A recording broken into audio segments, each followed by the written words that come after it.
evening of June 4th had been warm and clear in Washington. The president retired just before midnight to the family living quarters in the White House after the state reception for a visiting guest. But his rest that night was cut short by a message from Presidential Assistant Walt Rostow. At 3:30 a.m., the president was awakened with the news that Senator Robert Kennedy, in the midst of victory in the California presidential primary, had been shot and critically wounded by an assassin. The president's reaction to this shocking event was immediate. He ordered Secret Service protection for the major presidential candidates, dispatched a plane with special medical assistance to Los Angeles, and later in the day went on nationwide television to announce the appointment of a commission to study the climate of violence and extremism in America. 200 million Americans did not strike down Robert Kennedy last night, any more than they struck down President John F. Kennedy in 1963, or Dr. Martin Luther King in April of this year. But those awful events give us ample warning that in a climate of extremism, of disrespect for law, of contempt for the rights of others, violence may bring down the very best among us. And a nation that tolerates violence in any form cannot expect to be able to confine it to just minor outbursts. For this reason, I am appointing, with the recommendation of the leadership of the Congress, with whom I have talked this evening, a commission of most distinguished Americans to immediately examine this tragic phenomenon. Early the next morning, June 6th, Robert Kennedy died, his death coming just 4.5 years after the assassination of his brother and only 2 months after the murder of Dr. Martin Luther King cast another dark shadow of grief across America. During his life, he knew far more than his share of personal tragedy. Yet he never abandoned his faith in America. He never lost his confidence in the spiritual strength of ordinary men and women.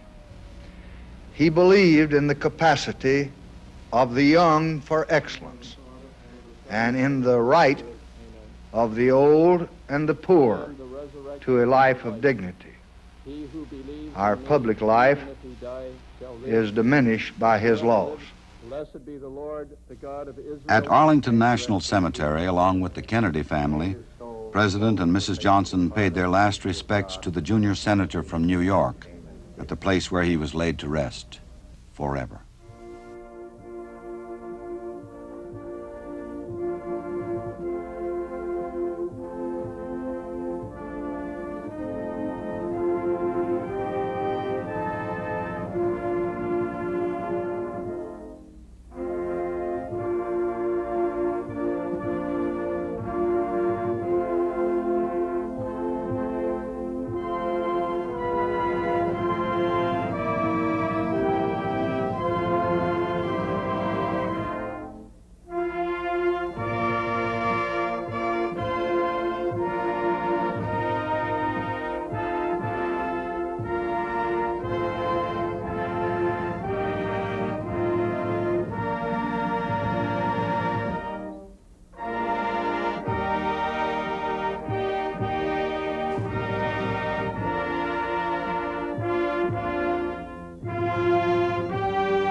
Out of this tragic and brutal slaying, the president became even more determined than ever to turn heartbreak into constructive action.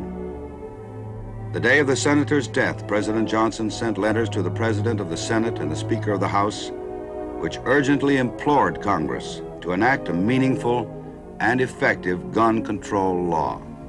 What in the name of conscience will it take to pass a truly effective gun control law? This hour of tragedy, that question should at last be answered. let us now spell out our grief in constructive action. During the month of June, as he had done throughout the entire period of his incumbency, the President continued to urge members of Congress to stop the senseless criminal violence resulting from easy access to guns.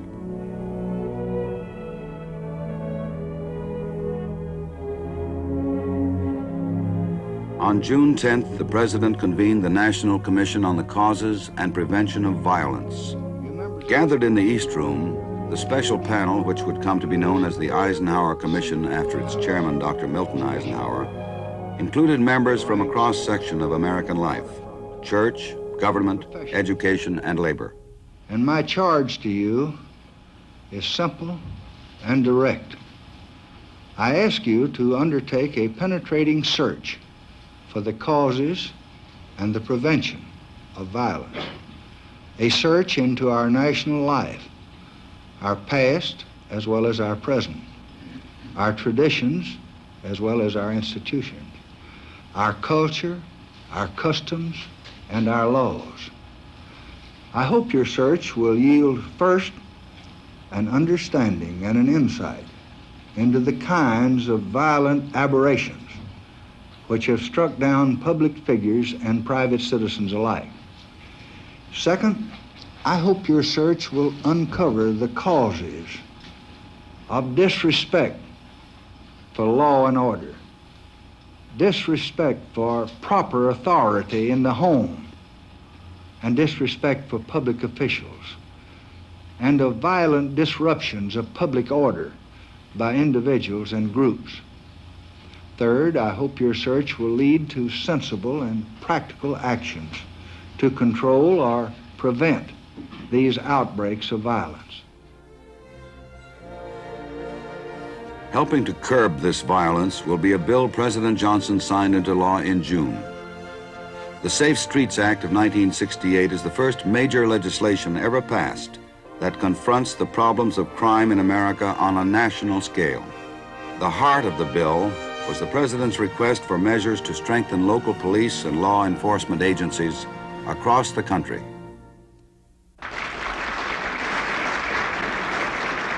During June, there were 3 ceremonies which highlighted the emphasis on excellence that both the President and First Lady have sought to bring out in 2 facets of American life: education and environment. First, President Johnson greeted the presidential scholars. Because the honor that your nation pays you today is not just a reward for past achievement.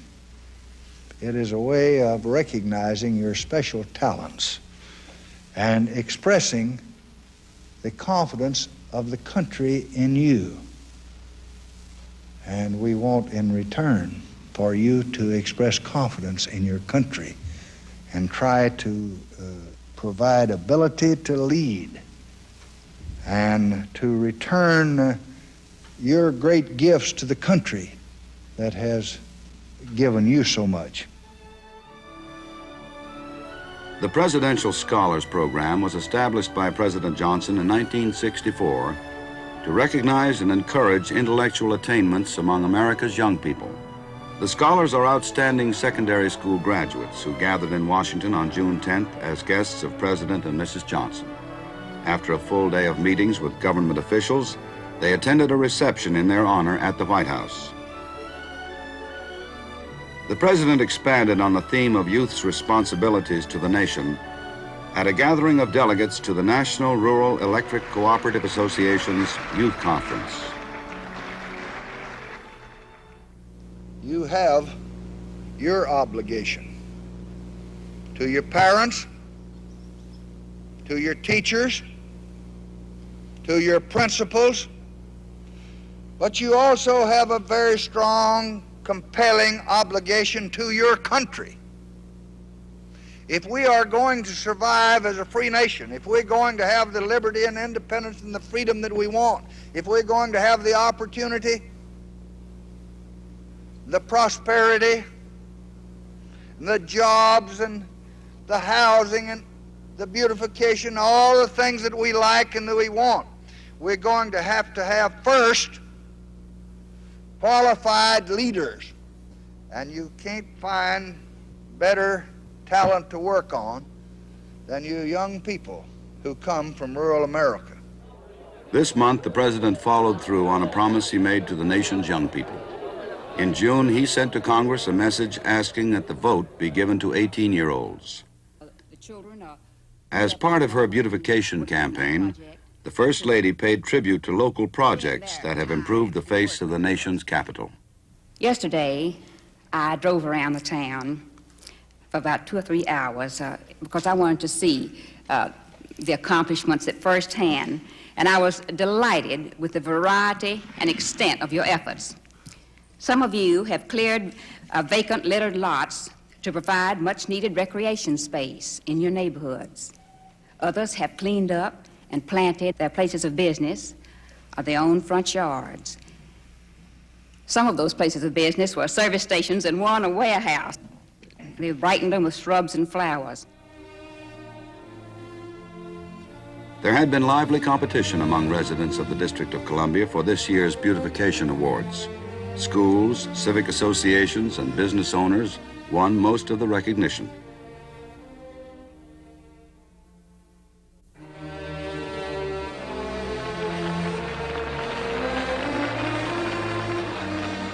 During June, President Johnson returned to the scene of one of his most dramatic conferences.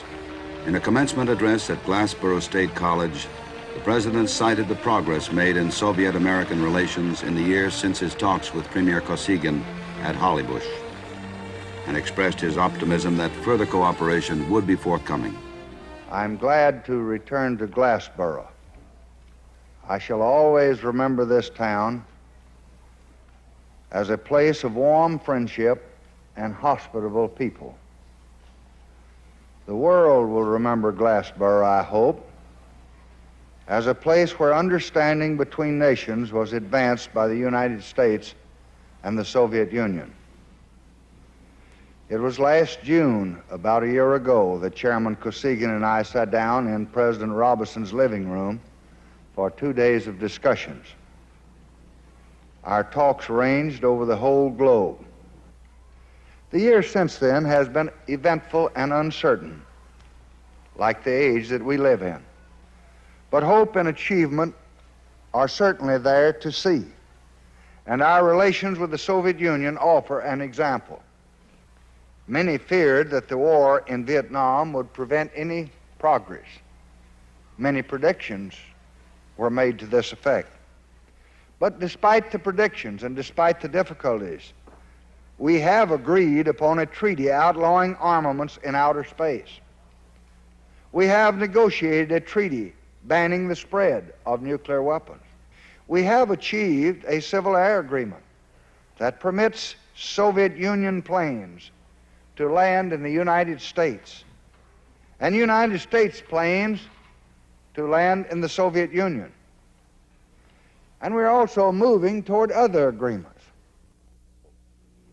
I would like to conclude my brief remarks by expressing the hope that relations between our countries will develop in the interest of our peoples and of the improvement of the international situation in the world.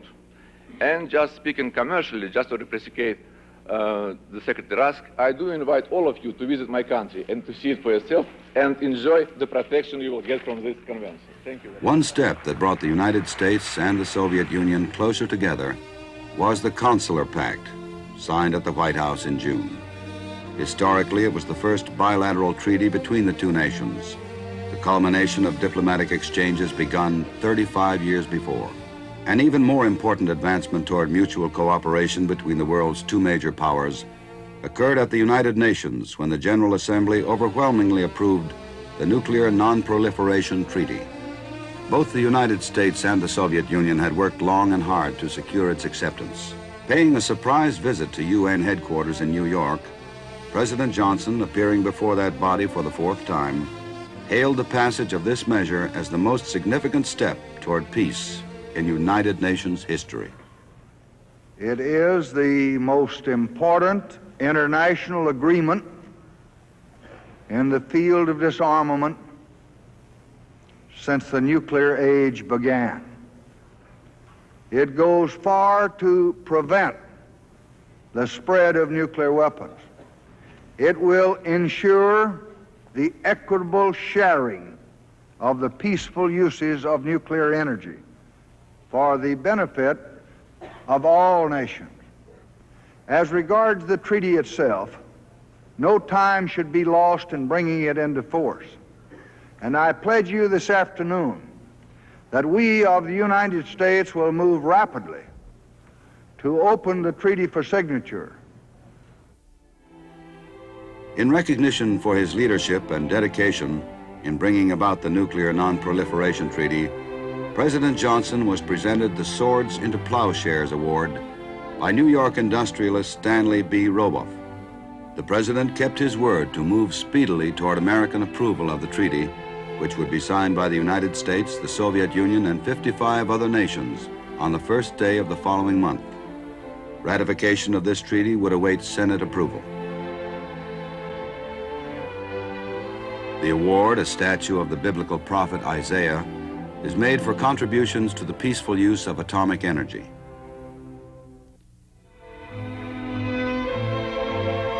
June was a month when two distinguished heads of state paid calls on the White House.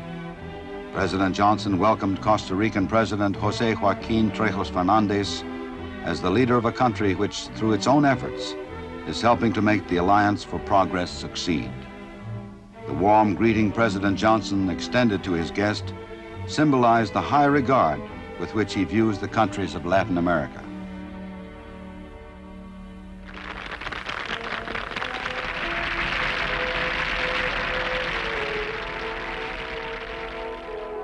Later in the day, President Johnson was able to combine President Trejos' visit with a second gesture of friendship toward Latin America.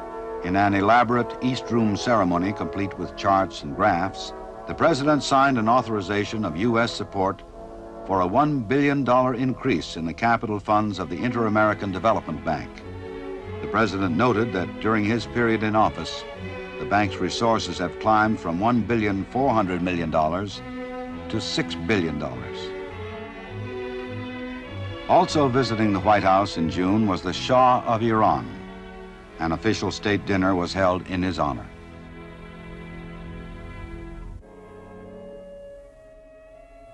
In June, much of the president's attention was centered on the Paris peace talks. Early in the month, U.S. negotiator Cyrus Vance returned to Washington to report on an apparent impasse at those meetings. Vance could, however, relate to the president some slight indications of progress, particularly with regard to a softening of the North Vietnamese denial that they had regular Army units fighting in the South. From Vietnam, however, the reports were far from optimistic. Instead of a slowdown in hostilities as a result of the peace negotiations, the communists had launched a massive new wave of assaults throughout the South to erode resolve on the home front and grasp heightened leverage in the diplomatic struggle. Later in the month, U.S. Chief Negotiator Averell Harriman arrived in Washington for further discussions with the president. After weeks of communist intransigence, the United States position continued to show both firmness and flexibility. The United States would stop its air raids over the panhandle of North Vietnam, where supply and infiltration routes converged into the South, when a reciprocal gesture of de-escalation, either directly or de facto, was apparent from the other side. Meanwhile, the United States continued to seek peace in Vietnam through every other available channel. Working toward this goal would be the new U.S. ambassador to the United Nations, George Ball. Replacing Arthur Goldberg, who was retiring, Ambassador Ball was praised by the president for past service to his country and charged with the new task of funneling the hope, aspirations, and promise of independent nations into mutually beneficial cooperation. Through the month, President Johnson continued to meet with the major presidential candidates for intelligence briefings on problems confronting the nation. With New York's Governor Nelson Rockefeller, the president covered Vietnam, the economy, and domestic programs. Secretary of State Dean Rusk reviewed the diplomatic front, and the chairman of the Joint Chiefs of Staff, General Earl Wheeler, discussed the military situation. Also arriving at the White House in June for a conference with the president was Minnesota's Senator Eugene McCarthy. One of the issues that received top priority during these briefings had been the necessity for a tax increase. After much delay, the long-awaited bill was finally cleared by Congress on June 21st. As passed, it called for a 10% surcharge on corporate and individual income taxes and a $6 billion reduction in federal expenditures. Given America's needs, the large spending cut was a difficult trade-off to make.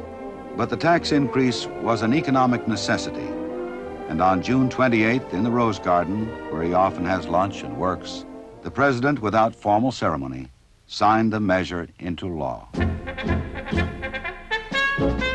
There was a different Rose Garden event in June that involved another type of increase. Patrick Lyndon Nugent, the President's grandson, had reached his first plateau, the magic age of 1.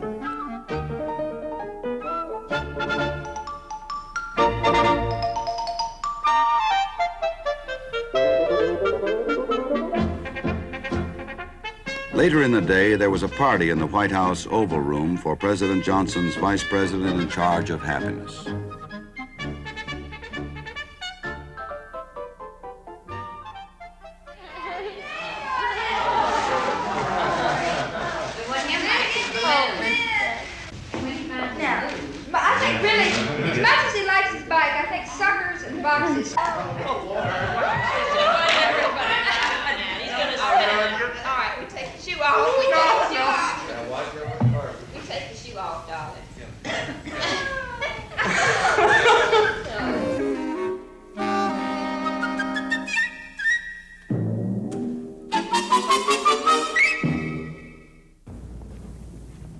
In June, the First Lady traveled to Portland, Oregon, along with Secretary of Agriculture Orville Freeman, to deliver a lecture before a convention of the American Institute of Architects.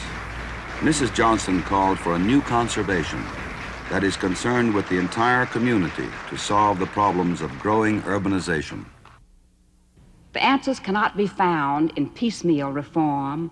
The job really requires thoughtful interrelation of the whole environment, not only in buildings, but parks, not only parks, but highways, not only highways, but open spaces and green belts.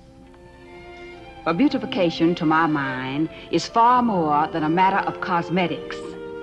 To me, it describes the whole effort to bring the natural world and the man-made world into harmony, to bring order, usefulness, delight to our whole environment. And that, of course, only begins with trees and flowers and landscaping. To boost the use and enjoyment of wilderness areas and parks, Mrs. Johnson viewed demonstrations of how a family can have an inexpensive vacation in such places, taking all of their needs with them. Later, the First Lady toured Timberline Lodge, built by WPA workers during the Roosevelt administration, and took a snowcat ride on wintry Mount Hood. A trip through the scenic Columbia River Gorge and a visit to a fish hatchery rounded out the two-day excursion before the First Lady's return to Washington.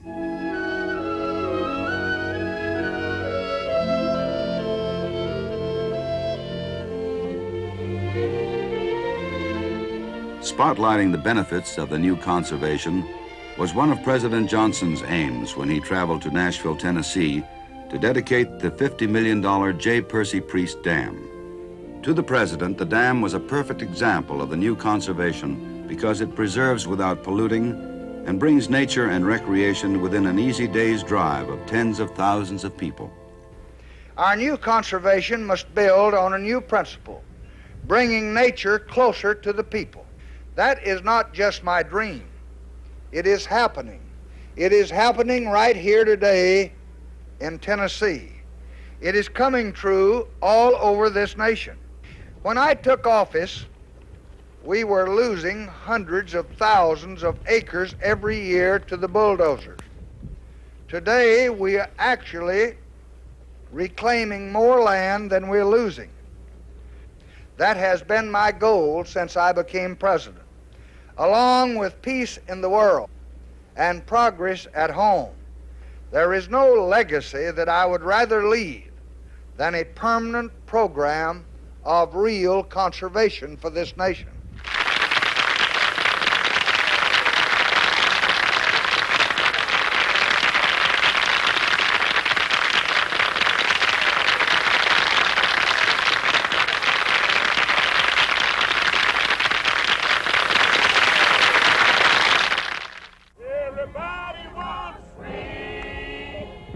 Back in Washington, a new drama was unfolding at the campsite of the Poor People's Campaign, Resurrection City.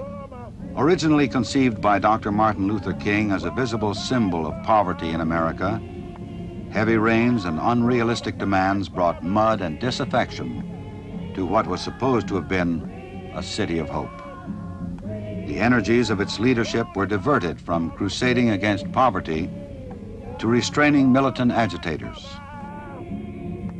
During its existence, the Johnson administration kept a close watch over developments in Resurrection City. High government officials, including cabinet officers, held meetings with the demonstrators to listen to their grievances and try to work out solutions to many of their problems. We're going to be leaving here very slowly. Right now, there are some... On June 19th, more than 50,000 people gathered between the Washington and Lincoln monuments for a 9-hour peaceful demonstration of solidarity with the nation's poor. It was a capstone event of the Poor People's Campaign begun 2 months before. Here to follow the absolute directions and the directives of the march. But even as the voices of reason spoke nonviolence and restraint to this gathering, seeds of discontent were taking root in the camp itself. Tensions and discord continued until, after many arrests and increasing violence, it was finally decided by government officials to not extend for a second time the permit sanctioning Resurrection City. On June 24th, Park and District of Columbia Police began dismantling the wooden huts and lean-tos. When they left, the demonstrators had not achieved their immediate goals, but they had received a fair hearing from their government, even from a Congress reluctant to appropriate additional funds to poverty programs to whom they had addressed their major demands.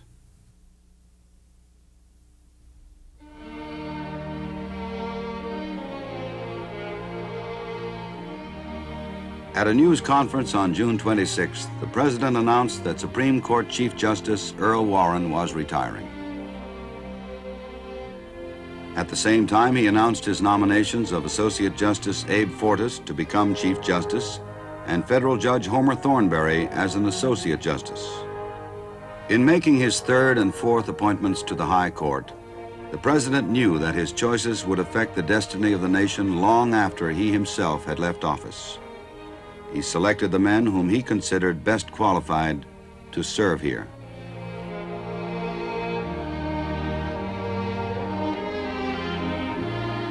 As June closed, the effort to win Senate confirmation began.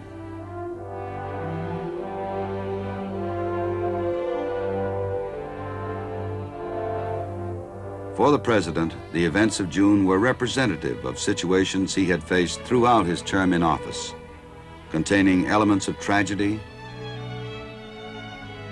controversy, accomplishments,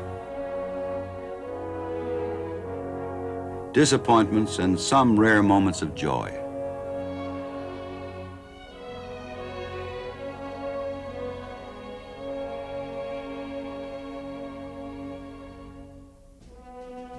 The emotions of this somber month, however, had left their mark deeply etched in the consciousness of both the President and the nation, where they would remain for a long time to come.